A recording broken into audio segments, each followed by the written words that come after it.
Okay, so this time I will be talking about The Winner Effect by Ian H. Robertson. This book is about the neurophysiological response to winning and losing.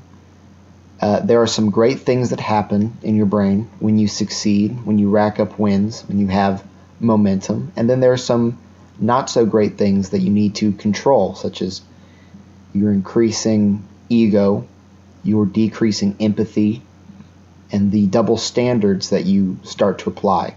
I mean, there are actual changes in your brain itself. It's not just like the saying goes, power corrupts and all that.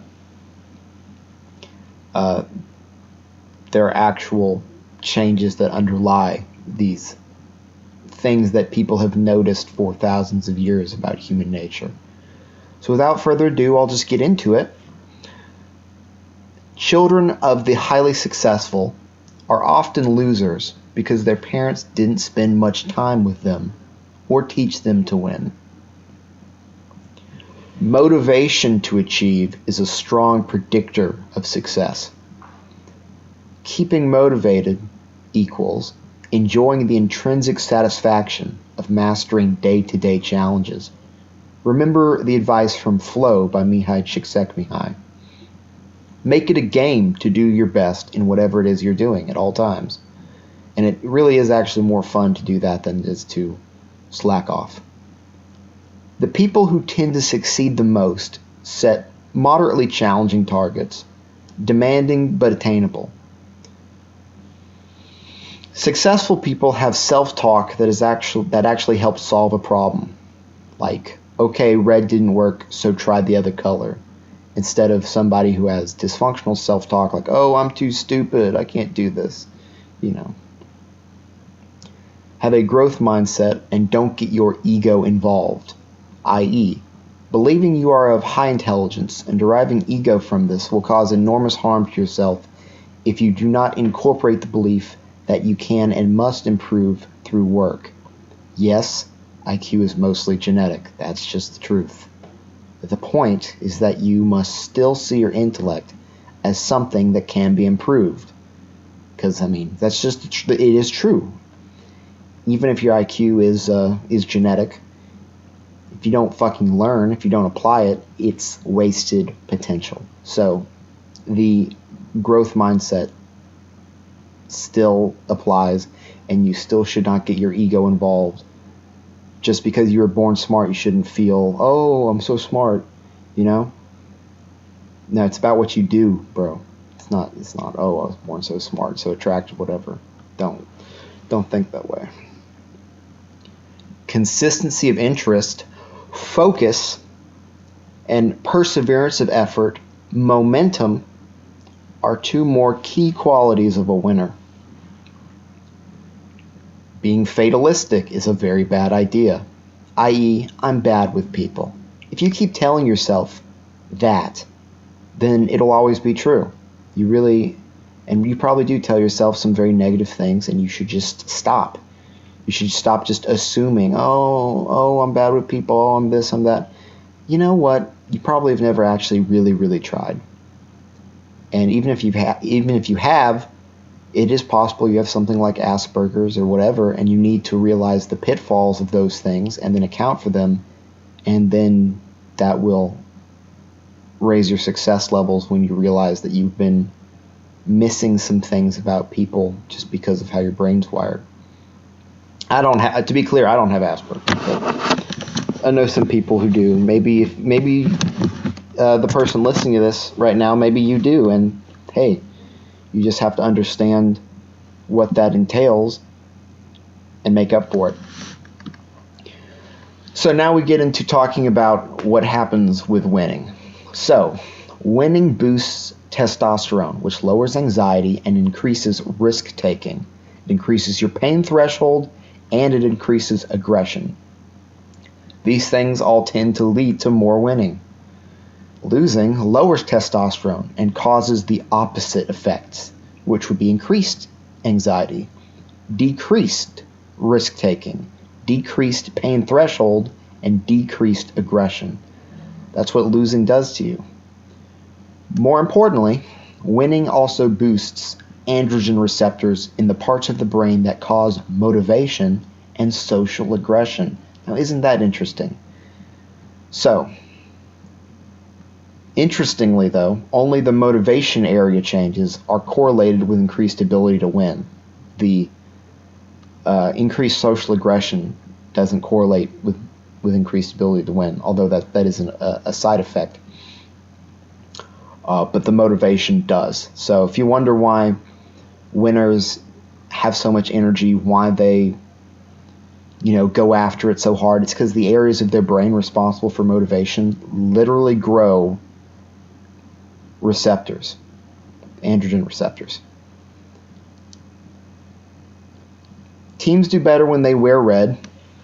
You probably noticed this. It's actually quite noticeable of an effect. And red signals dominance throughout nature. Everybody wants to be the red team. It's a cool color. It's a sexy color. So there you go. Home ground is best for winning and negotiating. If you want fair negotiations, make them in a place familiar to both parties. Unfamiliar. Make them in a place unfamiliar to both parties. Although familiar to both, that could be fine too. This isn't in the review, but the example from the book was Churchill and Stalin and Roosevelt. They all had this meeting on a ship in the middle of the ocean because none of them wanted to be on home team. Of course, I'm not fond of really any of those three men, but hey, that's a side issue. So clenched fist equals victory and power all over the world. It's a symbol. So this is kind of basic stuff, but it's good to know. Body language, of course, is so important. Keep your head up, take up as much space as possible, swing your arms when walking. Confident body language. If you behave the way you want to feel, the feelings will eventually follow. That would be fake it till you make it.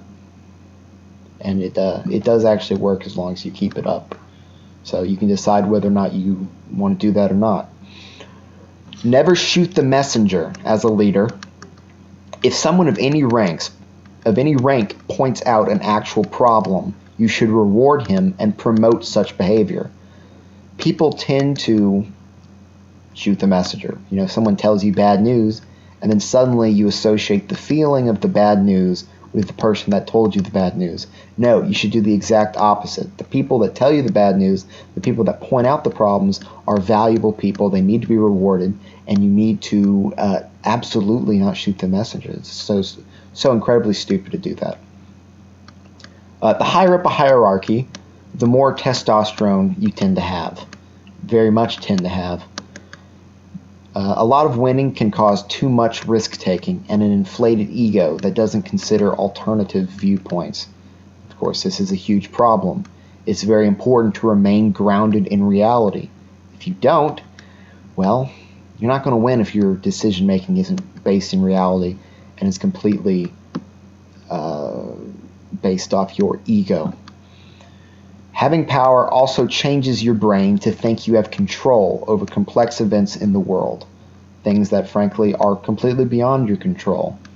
This is a double-edged sword because, well, if you think you can control things that you really can't, you start doing things that other people just would think are a waste of time. And hey, sometimes you actually do manage to get control over these complex events in the world that rationally you should have no chance of doing anything about.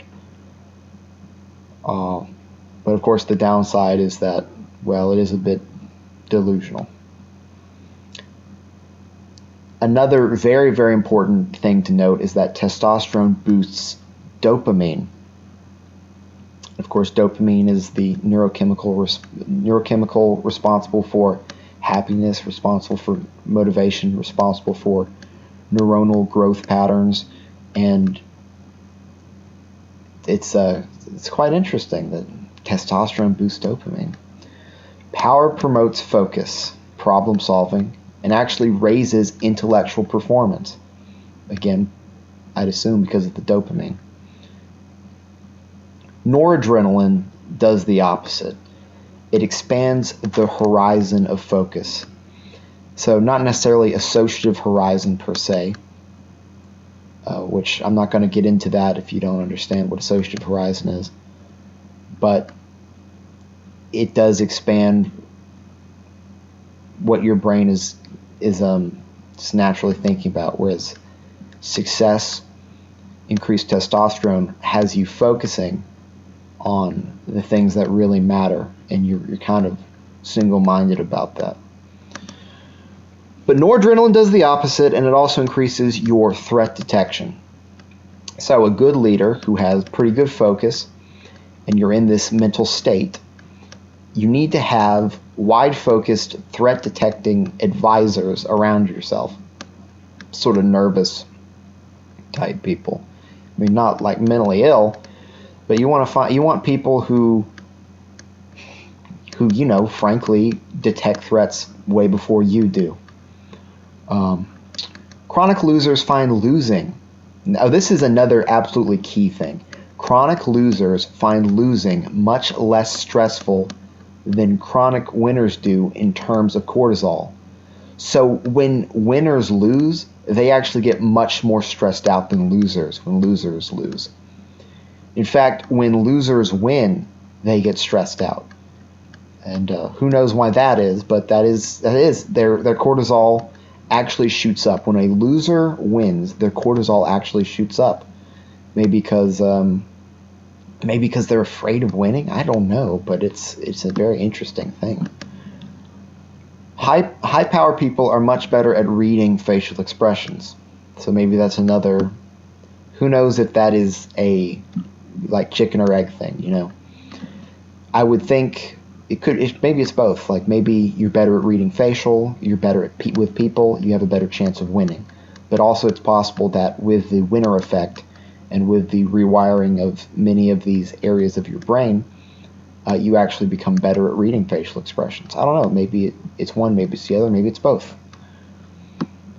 People have varying degrees of need for power. It is a defining character trait that is often overlooked. That's true. You really should, in the back of your mind, when sizing people up, when getting to know people, make a mental note about how much power this person appears to want.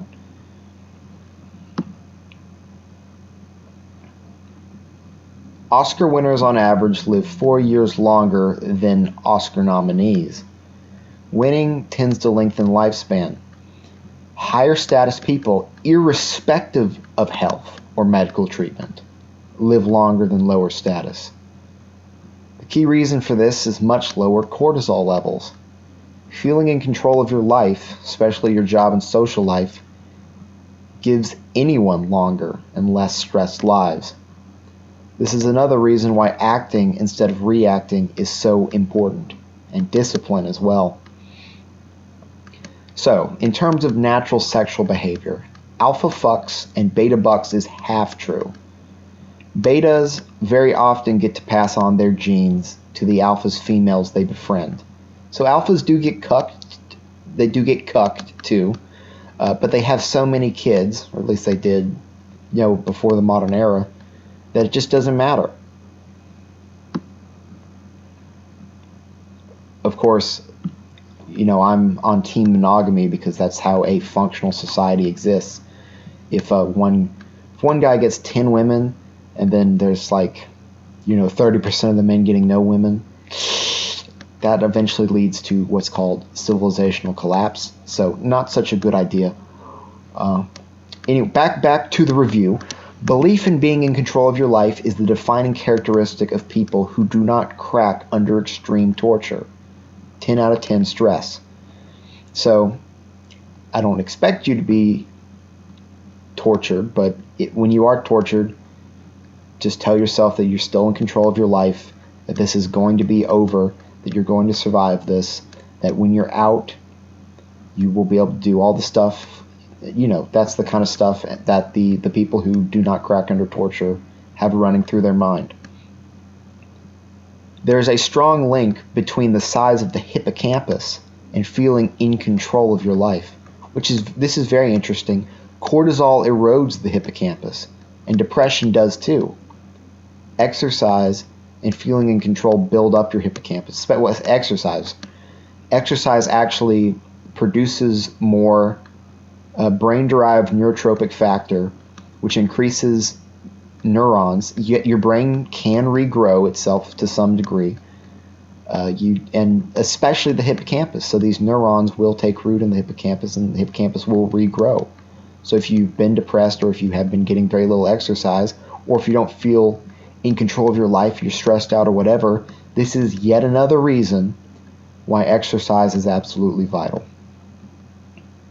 Status equals control equals less cortisol. That's another one of the big drivers for status. There's so many at this point. You've listened to the Fight Failure, you've read the stuff. You should know status is one of the big things that people absolutely crave. You can read the review of Status Anxiety by Elaine de Botton on Fight Failure. I definitely would recommend that. Individual salvation is a more powerful motivator than group salvation. An example of this would be Bernard of Clairvaux in the Second Crusade, where he talked about, if you go on the crusade, you can be individually saved. And, it's quite a motivational thing. So the ventromedial prefrontal cortex is where personal subjective thinking about yourself goes on. And this area is closely tied to emotions. I just put that in there because I thought it was interesting. I'd love to learn more about that. The dorsomedial prefrontal cortex is where comparisons between self and others happen, and this is empathy included. Very interestingly, Christians activate the dorsomedial prefrontal cortex even when thinking about self. So they actually do have their I would expect basically the area for empathy is lighting up more. So this means their self-evaluations are less emotional and more tied to the perceptions of others. And it's also a way to feel in control, because being tied to a group is instrumental to most people feeling in control. So there you go. So the next big thing is that social evaluation threat, also known as shame, is actually the most potent form of stress besides immediate risk of death. And this is a bit lower if you are a extremely disagreeable person. In terms of trait disagreeableness, per the Big Five model of personality that is used in psychology. But shame is powerful against everyone. It really is a great, a great tool, great motivator, whatever you want to call it. It's something. I'm not saying, do this, do that with shame, but it is the most potent form of stress besides immediate risk of death. And that right there explains a good deal of human behavior, doesn't it?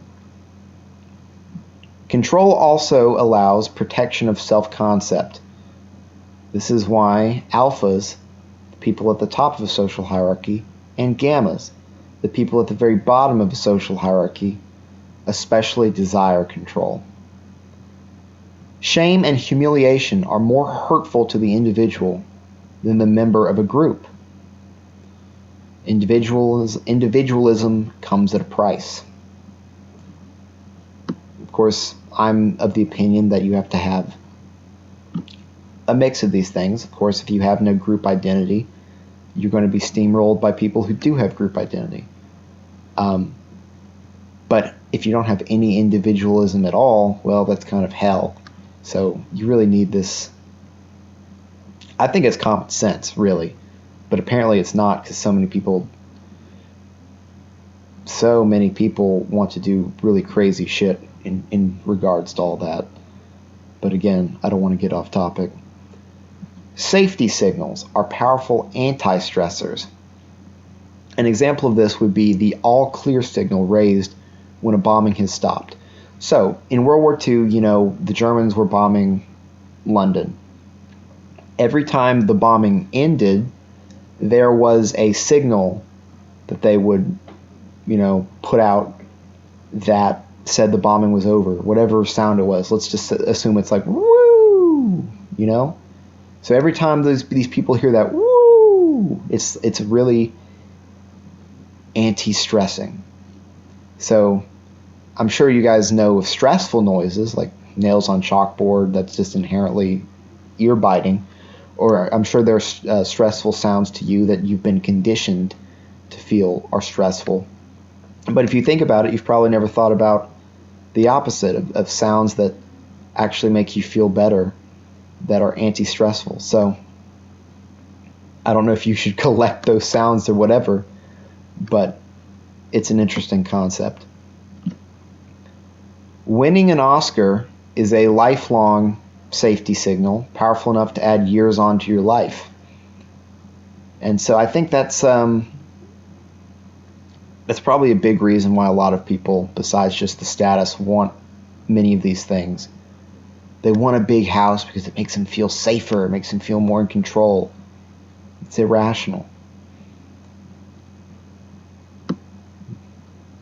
Orbitofrontal cortex is what resists urges.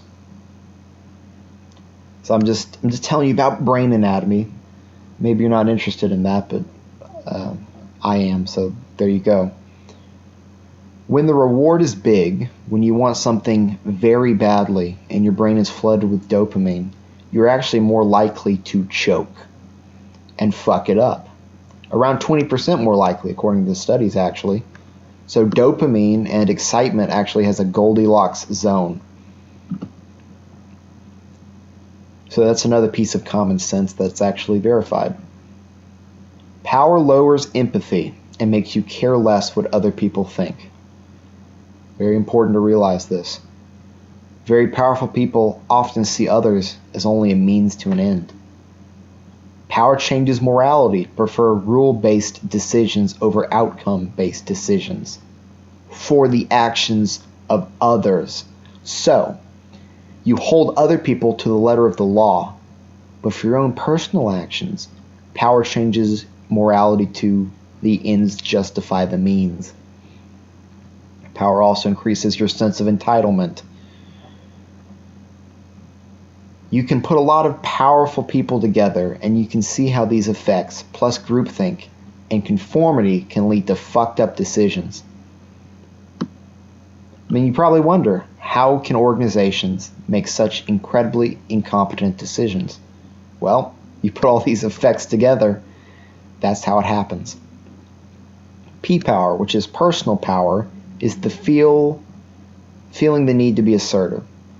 People high in P-power, personal power, basically the kind we've talked about during this entire review, they see winning as a zero-sum game. I win, you lose. The more powerful people get, the more they tend to think in those terms. So S-power is group power or idea power. These are people who feel the need to achieve something with a wider benefit. They usually have at least some moral standard and obligation. These two attributes aren't cut and dry. You need P-power to get shit done. You can't be completely selfless. Well, you can be, but it actually makes you not that effective. An example of a high S-power type would be John McCain, which, he's a disgusting person. Whatever you are on in the politics, conservative or liberal or independent, I think we can all agree John McCain is a nasty person. But if he wasn't a neocon hack, he would be a useful person. He gets shit done, Even half his brain being a fucking tumor, he still gets shit done for the evil causes he's behind. Just to be frank, he's worked with, well, I'm not gonna go in politics, but like I said before, no matter what you believe, he's done bad shit all around. Both types of power are important. Too much S, too little P, and you can come across as a limp dick, which, I say little Johnny McCain does come across as a limp dick. More than anything, S power tames P power, for good or for bad. presence of contempt in speech or demeanor on either member of a relationship means that the relationship is doomed. Get out now. So, your girlfriend makes a face like she's disgusted at you. That's pretty much it's about time to end this thing. Red flag. Power makes us smarter, more focused, and more unempathetic for a reason. If it didn't, no leader could function under the incredible stress. That's why it happens. Think about 20,000 years ago, you're the leader, not 20,000, whatever, 100,000 years ago, you're the leader of a tribe, and just imagine all the kind of fucked up shit that go on. Of course, even in the modern world, you're the leader of like a squad in World War II or something, all the fucked up shit that happened then.